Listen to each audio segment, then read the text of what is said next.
안녕하세요, 가치환입니다. 6월 3일 금요일 국내 시장이 마감되었습니다. 자, 요즘에 날씨가 정말 더운 것 같아요. 다들 건강관리 잘 하시고요. 이제 2분기도 하반기에 접어들었잖아요. 그래서 2분기도 이제 거의 끝나가고 본격적인 3분기가 다가오는 시점인 만큼 이제는 시장이 조금씩 활기를 찾을 수 있는 그런 시점이 되기를 한번 기원해 보겠습니다. 자, 오늘 코스피가 0.44%의 상승으로 마감이 되었어요. 전날 미국 증시의 흐름에 비해서는 조금 아쉬운 모습이라고 볼 수 있지만 그래도 워낙 미국 시장은 많이 빠졌었고 또 유동성이 풍부한 시장인 만큼 그래도 나름대로 상승했다는 것에 대해 만족하고 있고 또 3일간의 연휴를 앞두고 그래도 준수한 흐름을 보여주었던 것 같아요. 자, 그리고 코스닥. 반면에 코스닥은 조금은 약세의 모습이 나왔고 거의 어제하고 비슷한 보합을 보여주었네요. 자, 이어서 코스피의 상위 종목들을 보면 자, 오늘은 크게 밀렸었던 종목은 없는 것 같고 대체적으로 보합 내지는 1%, 2%, 이 정도의 상승을 보여주었던 것 같습니다. 그리고 코스닥은 자, 반대로 코스닥은 2차원지 소재기업들이 조금은 약세를 보여주었어요. 대체적으로 1% 이상의 약세 흐름이 나왔고 그리고 확실히 보더라도 코스피보다는 그렇게 썩 좋은 움직임은 아니었던 것 같습니다. 자, 그리고 코스피의 수급을 보면 오늘 모처럼 기관의 매수세가 들어왔고 외국인은 이틀 연속으로 순매도를 보여주었습니다. 그래도 규모 자체를 보면 어제하고 오늘은 움직임이 없었다고 보는 게 맞겠죠? 그래서 이번 주는 많이 매수세가 들어왔었고 이틀간은 쉬어가는 모습을 보여주었다. 그렇게 정리하는 것이 맞을 것 같습니다. 그리고 코스닥. 자, 반대로 코스닥은 외국인의 큰 매도세가 나왔고 기관은 소폭의 순매수를 보여주었네요. 일단 코스닥에서 1600억의 순매도가 나왔다는 것은 일단은 상당한 규모라고 보시면 좋을 것 같아요. 자, 그리고 삼성전자. 오늘까지 이틀 연속으로 외국인의 순매도가 나왔지만 그래도 규모는 크지 않다고 볼 수 있고 기관은 반대로 순매수를 보여주었네요. 자, 그리고 반대로 하이닉스는 외국인의 소폭의 순매수가 들어왔고 기관은 별 변화가 없었던 것 같습니다. 그리고 최근에 바닥을 다진 듯한 모습을 보여주고 있는 카카오.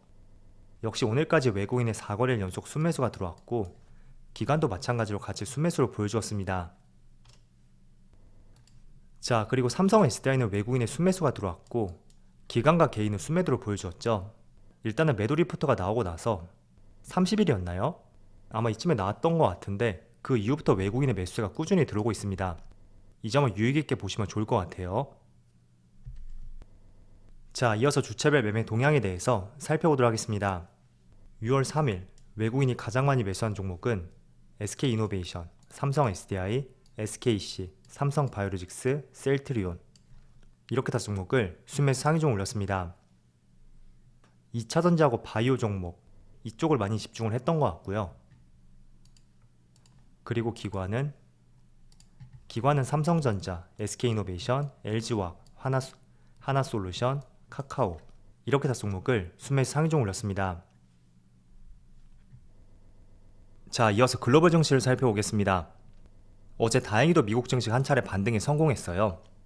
국내 증시가 휴장일 때 이틀 동안에 약간은 쉬어가는 모습을 보여주었었는데 그런데 지금 보시는 것처럼 S&P 500은 1.8%의 상승이 나왔고 또 직전 고점보다 상단에서 마무리되었기 때문에 조금은 긍정적으로 마무리가 되었던 것 같습니다. 그리고 나스닥은 무려 2.7%의 급등이 나왔고 마찬가지로 직전 고점 이 고점을 돌파하고 마무리되었기 때문에 지난 이틀 동안의 부진한 모습이 일시적인 조정이었을 가능성이 있다. 그렇게 볼 수 있는 것 같아요. 자, 그리고 다우지수 마찬가지로 다우지수도 1.3%의 상승이 나왔고 보시는 것처럼 저점에서 조금씩 반등이 나오고 있는데 지금까지는 보면 직전 저점을 모두 다 이탈하면서 저점을 계속 낮춰간다고 하죠. 전형적인 하락 패턴이 나왔습니다. 일반적으로 주식시장이 상승할 때는 그 저점을 높여가면서 이렇게 상승하는 것이 주된 패턴이라고 볼 수 있고 반대로 하락장에서는 지금처럼 저점을 낮춰가면서 이렇게 빠지는 것이 전형적인 흐름이라고 볼 수 있거든요. 자, 그래서 아마도 시장이 완전히 돌아선 것은 아니기 때문에 어느 정도 시장이 올라간다면 다시 또 빠지는 그런 모습이 나올 수가 있을 거예요. 그렇지만 이게 직전 저점을 이탈하지 않는지 그걸 한번 체크해 보시고요. 또 코스피도 마찬가지로 대입을 해볼 수가 있겠죠. 자, 코스피의 일봉 차트를 보면 작년 8월부터 본격적인 추세적인 하락이 나왔었고 저점들 계속 직전 저점을 이탈하면서 주가가 빠지는 모습이 나왔습니다. 자, 그리고 한 차례 지금 반등에 성공했는데 이게 마냥 V자 반등이 나올지 아니면 한 번 더 바닥을 다지고 재차 상승할지 그건 알 수 없겠지만 하락장이 멈추고 시장이 조금은 돌아설 수 있는 그런 기술적인 흐름을 참조하기 위해서는 과연 직전 저점을 이탈하는지 그것도 한번 체크해 보시면 좋을 것 같고요. 만약에 조금 빠졌지만 직전 저점을 이탈하지 않고 재차 이렇게 또 반등이 나온다면 조금은 흐름이 돌아설 수도 있는 그런 터닝 포인트가 될 수도 있습니다. 그래서 개별 종목도 마찬가지예요. 이 종목이 과연 지금 추세적인 상승이 나오는 것인지 혹은 하락장에서 추세를 돌린 것인지 그거를 참조해 볼 때는 과연 직전 저점을 이탈하는지 그런 부분 한번 관찰해 보시면서 그에 맞게 시장을 대응해 보신다면 좋을 것 같아요. 자, 그리고 참고로 한 가지 말씀을 드리겠는데 지금 코스피 위치를 보면 61선 근처에서 공방이 벌어지고 있죠. 조금만 확대해 볼까요? 과거에는 61선 근처에 맞닿게 되면 시장이 바로 빠지는 모습이 나왔거든요. 그런데 지금은 바로 돌파하진 않았지만 그래도 4거래일 연속으로 횡보하는 모습이 나오고 있고 조금 의미 있는 움직임이라고 보여지는 것 같아요. 그래서 다음 주 말쯤에는 중요한 이슈가 하나 있는데 바로 5월 소비자 물가지수 발표가 있거든요. 물론 조금은 완화될 것으로 기대가 되지만 그래도 확인하기 전까지는 아직까지 단정 지을 수는 없잖아요. 그래서 시장치를 부합하는 수치가 나온다면 약간의 인플레이션의 정점을 찍었나? 그런 기대감과 함께 최근에 환율도 조금 안정화가 되고 있잖아요. 그 힘을 받아서 6월 달에는 조금 더 맑은 시장을 기대해 볼 수 있는 그런 시점이 도래할 수도 있을 것 같습니다. 자, 그런데 최근에 기사를 보면 북한에서 핵실험이 임박했다 이런 기사가 간헐적으로 나오더라고요. 오늘은 미국의 스텔스기가 일본에 추가 배치됐다 이런 기사도 발표가 되었고 또 어떤 기사를 보면 발사장치 누르는 것만 앞두고 있다 그런 기사도 있더라고요. 자, 정말로 혹시나 장중에 북한에서 핵실험을 했을 때 행여나 정말로 그런 상황이 온다면 여러분들이 너무 시장을 걱정하지 마시고요. 물론 시장이 단기적으로 충격은 올 수 있을 거예요. 그렇지만 항상 북한의 도발 같은 경우에는 길어야 3일 정도? 그 시간이 지났을 때는 모두 복구가 되었다. 그 점을 말씀을 드리고 싶고 저 같은 경우는 개인적으로 북한의 도발에 의해서 시장이 휘청일 때 그때는 단기적으로 매수하기 좋은 시점이라고 판단을 하고 있거든요. 그래서 제가 예시로 두 가지를 한번 말씀을 드려볼게요. 자, 이 당시였죠. 2020년 6월 15일 이때는 북한이 강제적으로 연락사무소를 폭파했고 그 때문에 코스피 지수가 무려 4.7%의 급락이 나왔습니다. 그렇지만 하루 만에 복구가 되었죠. 그리고 가장 최근에 핵실험을 했었던 2017년 9월 3일 이 당시일 거예요.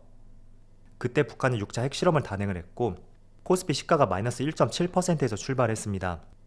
자, 그런데 지금 보시면 하루, 이틀, 3일, 4일, 5일 거의 일주일 만에 다시 시장이 회복이 되었죠. 그래서 제가 이걸 왜 말씀을 드리냐면 핵실험을 언제 할지 모르잖아요. 그래서 혹시나 정말 도발이 발생이 됐고 시장이 그 충격으로 크게 휘청일 때 너무 그 시장에 동요하지 말자는 것을 선제적으로 말씀을 드리는 것이고요. 물론 가장 중요한 것은 이런 도발이 발생이 되지 않아야 되겠죠. 자, 최근에 정말 시장이 지루하고 갈 듯 말 듯 하면서 가지 않고 그런 흐름들이 계속 이어지고 있어요. 그렇지만 시장에서 조금은 관심을 받고 있고 또 시장에서 테마가 형성되어 있는 몇몇 업종에 대해서 한번 말씀을 들어볼 테니까 한번 시장 상황을 참조해 보시면 좋을 것 같아요. 자, 오늘은 이런 기사가 하나 발표가 되었는데 우크라이나 외교 차관이 다음 주에 방한을 한다. 그리고 재건과 교육 등의 협력 방안을 논의하겠다. 그런 기사의 타이틀이 발표되었습니다. 자, 그래서 오늘 이 내용 때문에 어제 시간에서 우크라이나 재건 관련주들 그리고 오늘 같은 경우도 굉장히 강세를 보여주었어요. 자, 대표적으로 해인 같은 경우에는 지금 10%의 상승이 나오고 있고 이 종목은 중장비와 엔진 부품을 수입하는 판매업체이고 그리고 도화 엔지니어링 이 종목은 우크라이나의 설계 및 감리 용역을 수행했던 엔지니어링 컨설팅 기업입니다. 그리고 다스코 이 종목은 도료와 교량 등의 안전시설 분야 기업이고 또 오늘 같은 경우에는 현대건설기계 굴삭기 기업이죠. 자, 이런 종목들을 보면 물론 현대건설기계는 오늘 상승이 나왔는데 이런 종목들은 대부분 시장 상황 대비 흐름이 좋다는 것을 알 수가 있어요.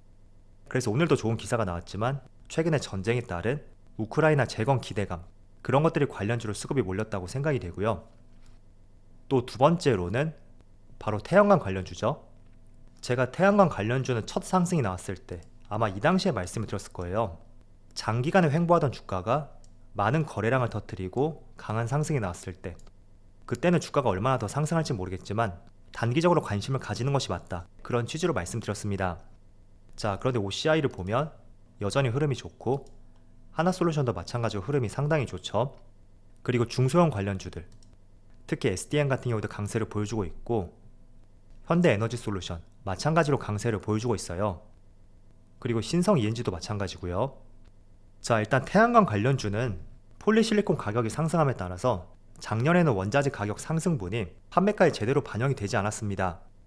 그런데 올해부터는 그 원자재 가격 상승분이 본격적으로 반영이 될 것이고, 또 최근에 유럽의 전쟁 때문에 세계 각국의 에너지 자립을 위해서 원전뿐만 아니라 태양광까지 그 발전량을 대폭적으로 늘리고 있습니다. 그래서 그 두 가지 시너지가 최근에 맞닿아서 강세를 보여주고 있다고 생각이 되고요.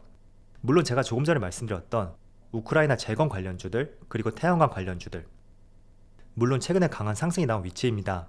그렇지만 시장이 수급이 어디로 몰리고 있는지 그거를 간략하게 말씀드려보고 싶었고, 또 이런 내용들을 말씀을 드려야지 지금 시장에 돈이 어디로 몰리고 있는지, 그리고 어떤 업종이 강세를 보이고 있는지 그걸 여러분들이 조금은 읽을 수 있다고 저는 생각이 돼요. 그래서 제가 관찰해 봤을 때는 최근에는 태양광 관련주, 그리고 우크라이나 재건 관련주, 또 원숭이 두창 관련주, 이쪽은 아직까지는 조금 확신은 안 되는데 그래도 원숭이 두창도 한번 포함시켜보고요. 그리고 UAM 관련주, 최근에는 크게 4가지 섹터가 시장을 지금 주도하고 있지 않나, 그렇게 판단하고 있습니다. 그래서 여러분들이 대형주를 보유하고 계셨다면 지금은 바닥을 다지는 단계인 만큼 걱정할 시점은 조금은 지났다고 저는 생각이 되고, 또 반대로 나는 스윙 투자에도 관심이 있다 하시는 분들이라면 조금은 시장에서 관심을 받고 있는 업종들, 그쪽을 공략해보는 것이 맞겠죠. 그래서 오늘 이렇게 말씀을 드려봤고, 자, 또 다음 주 월요일날 휴장이에요. 다들 3일간의 연휴 잘 보내시고요. 또 다음 주에는 60일선을 돌파하고 맑은 시장이 찾아올 수 있기를 기원해 보겠습니다. 자, 그럼 오늘 영상 여기서 마치도록 하고요. 언제나 여러분들의 성공 투자를 기원하도록 하겠습니다. 감사합니다.